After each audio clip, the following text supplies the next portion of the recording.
যদি পরিবারের অথবা প্রিয়জনের মধ্যে কেউ এমন রোগাক্রান্ত হয়েছে এবং ডাক্তারবাবু অনেক রকমের পরীক্ষা নিরীক্ষা করবার পরেতেও সেই রোগ নির্ণয় হচ্ছে না, তখন কিন্তু অনেকের মনেতেই ভীষণ পরিমাণে চিন্তা হয়ে থাকে, অর্থাৎ টেনশন বৃদ্ধি পায়।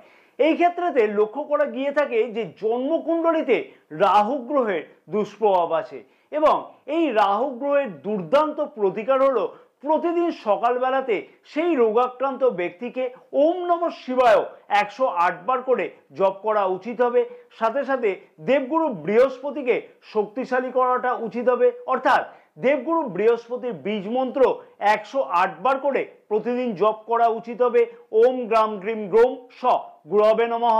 এবং বাড়িতে কিন্তু পর্যাপ্ত পরিমাণে সূর্যালোক প্রবেশ করাতে হবে প্রতিদিন সকালবেলাতে, তাহলে দেখবে রাহু গ্রহের দুষ্প্রভাব অনেকটাই কিন্তু কম হতে আস্তে আস্তে লক্ষ্য করতে পারবে।